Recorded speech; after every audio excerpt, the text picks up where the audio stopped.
¿Qué tal, mi sanguaza? Oiga, en el cine ha habido demasiadas películas de superhéroes, la mera verdad.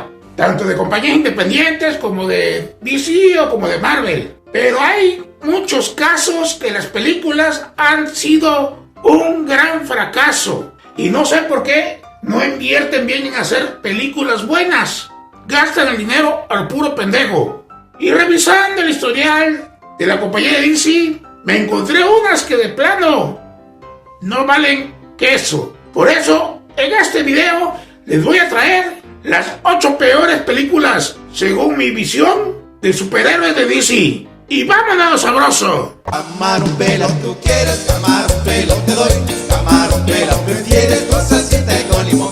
Como les comenté, mi sanguaza, vamos a comenzar de la menos peor a la más peor.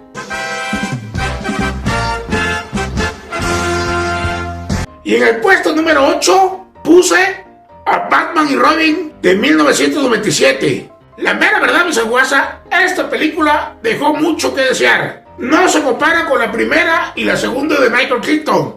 Claro, estaban hechas por Tim Burton. Tim Burton, un especialista en películas góticas, oscuras, y que le daban ese toque igual que al cómic de Batman. Por X motivo, Tim Burton tiene problemas con los ejecutivos de Warner porque no le dejaban hacer las películas a su manera, y ya para la tercera renuncia al puesto de director. Entonces Michael Keaton, ¿qué dijo? No, pues si se va este gran director, pues yo también me voy. Porque muy aparte, Michael Keaton, a pesar que no se parecía físicamente a Bruce Wayne o Bruno Díaz, como aquí lo llamaron en México, e interpretaba bien, pero súper bien, igual, parecido, idéntico, era un clon tanto a Bruno Díaz como a Batman. Porque hay que tomar en cuenta que en la película de Batman hay que hacer 2 papeles, la de superhéroes y la de persona normal.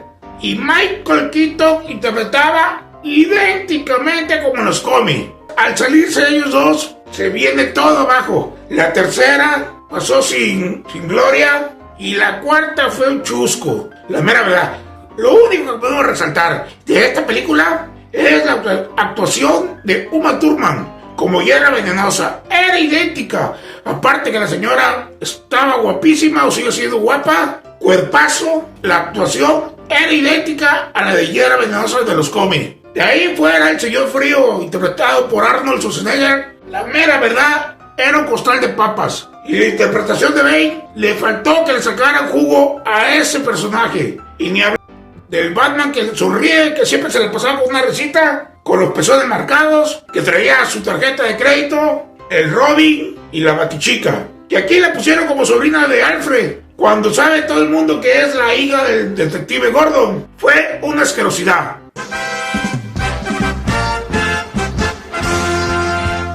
En la segunda posición les traigo Escuadrón Suicida, la primera, la de 2016, o Fuerza Especial X como la llamaban, donde salen personajes como Dick Chop, Harley Quinn, Capitán Boomerang, El Diablo, Killer Croc, etc, etc, etc. Pero al momento de meter tanto personaje, la película no dio basto para que sobresalieran todos los personajes. Habiendo metido a, por ejemplo, a Katana, su papel fue muy X, seco. No sobresalió cuando en los cómics Katana sobresale demasiado porque pertenece a la Liga de la Justicia Oscura. Y aquí no sobresalió. Habiendo contratado buenos artistas como Margot, como Will Smith, no le supieron sacar ese jugo a la película. Y muy aparte de eso, el trama la cambiaron 1000 veces, a llegar al grado que la tuvieron que hacer de corrido la película. Y ahí están los resultados. Una película sin historia, una película que aunque sacó 750 millones de dólares en taquilla, no fue muy aceptada por el público. Y vinieron las críticas, taca, por medio de internet y se la acabaron. La mera verdad, cuando llega James Gunn y hace Escuadrón Suicida 2, aún con la pandemia, sobresale más que esta. En la tercera posición les traigo a Linterna Verde del 2011, interpretada por Ryan Reynolds. Esta era una historia de un piloto muy famoso, muy talentoso, que es elegido por medio de un anillo de un alienígena que cae a la tierra y ya moribundo va a buscar al huésped y agarra a Hal Jordan. Aquí hay que hacer hincapié algo, mi sanguaza. Hal Jordan no fue el primer linterna que hubo. El primer linterna verde que nació en 1940 fue Alan Scott. Pero aquí hay una gran diferencia. Alan Scott, sus poderes no provienen de un anillo, provienen de la magia de la naturaleza, de la famosa llama verde. Pero cuando DC quiso implementar a su propio linterna verde, fue cuando sacó a Hal Jordan. Y Alan Scott pasó a servir a la Sociedad de la Justicia Americana. Pero Alan Scott es el primer linterna verde que hubo en los cómics. Pasando el punto de la película, esta película no fue bien recibida ni tanto por las críticas ni por los fans, debido al uso excesivo de efectos digitales y un guión apresurado. Otro punto que hay que recalcar, que fue una basofia, que los cuerpos de la linterna también eran hechos por medio de computadora. O sea, lo único que les salía era la cara. Y el enemigo que utilizaron para esta película, el famoso Parallax, pues es un linterna anaranjado, con cuerpo, se puede decir, humano, pero que tiene un avatar de un insecto. ¿Y qué pasó en la película? Que lo pusieron como una materia oscura con ciertas rayitas anaranjadas. O sea, desvirtuaron mucho al enemigo. Por eso la película no fue aceptada. Y luego Ryan Reynolds, cuando empezó a hacer Deadpool, se burlaba mucho o sacaba muchos memes de la película de los linternas verdes. En la cuarta posición les traigo ni más ni menos que a Superman 4. Un churro de película, mi changuaza. Después de los éxitos de Superman 1 y 2 y el medio éxito de Superman 3, porque nada más reunió $80 millones en taquilla, se les ocurre hacer, o que leyeron que iba a ganar Superman 4, ya con los antecedentes de la 1 y de la 2, más al público. Y fue un fiasco. Invirtieron $17 millones y nada más obtuvieron $37 millones en taquilla. Entonces, ganancias fueron 20, más quítele que las promociones y los juguetes y todo eso, unos 10 millones le debe haber quedado a la compañía. Pero que hay un punto, a la película ya se le había dicho que le iban a dar tanta cantidad de marmaja para hacer la película, y de repente a la mera hora le recortaron. Este fracaso de película hizo que se cancelara todo el universo Superman y ya no salían las 5 ni otras más. Muy aparte de eso, la película, los efectos digitales eran deficientes, y aparte que la historia en los momentos de acción cuando pelean estaban súper lentos, aburridos, no como la primera y la segunda cuando pelea con el General Zod. No, muy diferente aquí. Y luego, habiendo tantos enemigos de Superman, porque en esta cuarta película, ya que no lo pudieron hacer en la tercera, querían meter a Cerebro, pero no lo hicieron de nuevo y metieron una invención, Nuclear Man. Quién sabe a qué marihuanos se le vino a la mente y que meten a este enemigo de Superman, un villano que manejaba, que era la creación de Lex Luthor y manejaba la energía nuclear. Pero véanla y vean los movimientos de este villano, todo chafa. Nadie de la gente fue a taquilla o a cines a ver la película, y la película se fue al fiasco.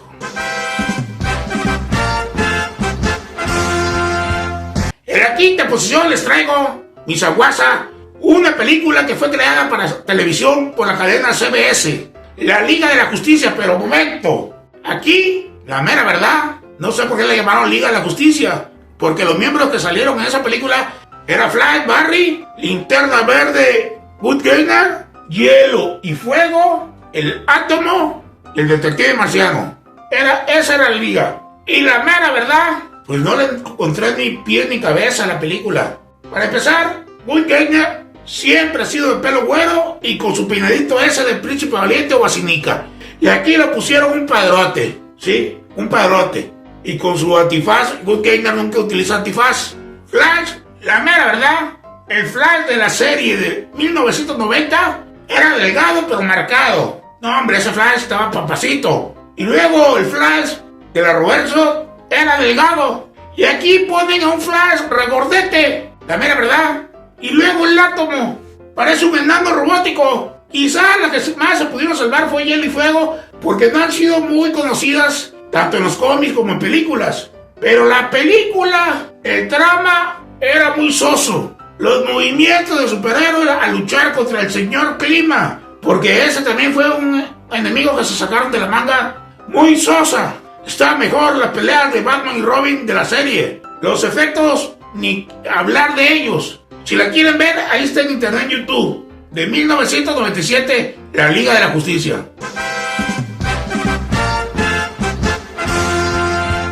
Y aquí, mis amigos, estamos llegando ya a las 3 más peores películas de DC. Y en el puesto número 6, les traigo a Catwoman del 2004, interpretada por Halle Berry. La mera verdad, aquí ni hablar, porque la misma productora dijo que le había cambiado todo. Como ustedes saben, el personaje de Gatúbela siempre, en cualquier universo, en cualquier mundo, ha sido Selina Kyle. Y siempre Ciudad Gótica. Ha sido tanto villana como antihéroe. Pero aquí no, aquí le cambiaron el nombre. Y aquí le pusieron que era una diseñadora gráfica que trabajaba en una empresa de cosméticos. Al momento de saber que un cosmético lo estaban manejando como fraude, ella se da cuenta, pero la misma gente de la empresa la mandan a desvivir. Y aquí viene lo curioso. Cuando la abandonan o la tiran en un lugar baldío, llega un gato egipcio místico de la raza Mao y le da poderes, la revive. ¿Cómo la ven? Y le da super velocidad, y que fuerza, y que agilidad, y el sentido de los gatos, que no mameen en tiempo de plátano. Solo le faltó que le enseñara también a cantar. ¡Gato volador! No chiflen. Y de ahí Catwoman empieza a pelear contra los dueños de la empresa, y es una asquerosidad. Aparte, el diseño, nada que ver con Catwoman, ¿sí? Fue una asquerosidad de película. Y por eso la puse en el puesto número 3. En el puesto número 2, si Catwoman fue una asquerosidad, esta es doble popó, ¿sí? Steel, de 1997, interpretada por el famoso basquetbolista Shaquille O'Neal. La mera verdad, bueno, ¿quién era Steel? John Henry Irons era un diseñador de armas para el ejército, pero cuando su amiga sufre un accidente y queda paralítica, él se retira. Pero sus inventos son manejados por un sargento, el cual se los daba a la mafia o al crimen organizado. Era de saber que sus armas que había inventado eran mal hechas, decide hacer una armadura tecnológica, sí, avanzada, y se convierte en Steel. Ay, Shaquille O'Neal. ¿Pero qué pasa aquí? Esta película fue hecha en 1997. En 1993, cuando DC ya se estaba quebrando y dijo, ¿qué podemos hacer para revivir la editorial? Crean la muerte de Superman a manos de Doomsday. Y es ahí la primera aparición de Steel, del ingeniero que crea su armadura para poder defender a la Tierra, porque era un fan de coraza de Superman. La diferencia aquí es que la película de Steel con Shaquille O'Neal fue producida y distribuida por Warner, que ya para ese entonces tenía los derechos de DC. Y yo me pregunto, ¿por qué no crearon una película bien basada a Steel? Porque el Steel que sale en la película de Shaquille O'Neal ni trae el logotipo o escudo aquí de Superman, ni trae su capa, ni la tecnología que Steel había construido para su traje. Aparte que la máscara le cubría todo. Y en la película, ni capa, ni escudo, ni máscara. Y lo único que se llega a ver es un tatuaje. Y eso rápido, el escudo de Superman aquí, en el brazo. Entonces, si Steel de los cómics tenía los derechos DC, y DC ya pertenecía a Warner, ¿por qué no lo implementaron en la película? Y aquí mi análisis es pues que no le dieron mucha marmaja para crear esa película, y el director la creó como él pudo. Y los resultados fue una miércoles de película, la mera verdad. Y en el puesto número 1, fanfarrias.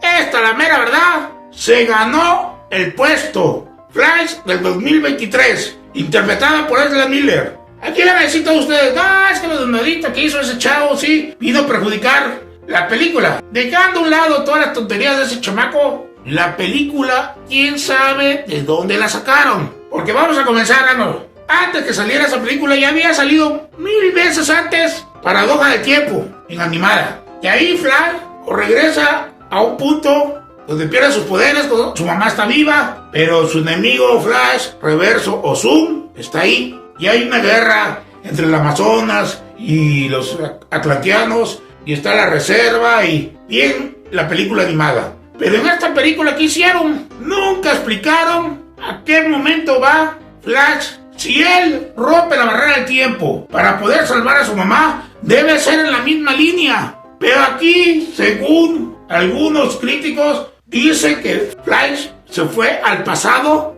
pero en otra línea del tiempo, entonces no fue en la suya. Y si va a cambiar esta, cambiaría esta línea, no la suya. Si Flash viaja al futuro o al pasado de su misma línea, no se puede encontrar con él mismo, porque pasa una paradoja y cualquiera de los dos tiene que morir. No puedes estar en dos puntos al mismo tiempo. Y eso mismo pasó cuando el Flash tonto encuentra a su yo del futuro, que es Flash Oscuro, que le pusieron Dark Flash, porque ya no le podían poner Flash Black, porque ese nombre ya le había sido ocupado en la serie de Flash de la Reverso. Entonces, ¿qué pasa? Que si se encuentra el Flash tonto con su futuro, que era el Dark Flash, igualmente ocurre una paradoja del tiempo, y ahí cualquiera de los dos se tiene que destruir automáticamente, científicamente. Pero aquí no pasó eso. Otro punto importante, que meten a Supergirl. Si vamos a hablar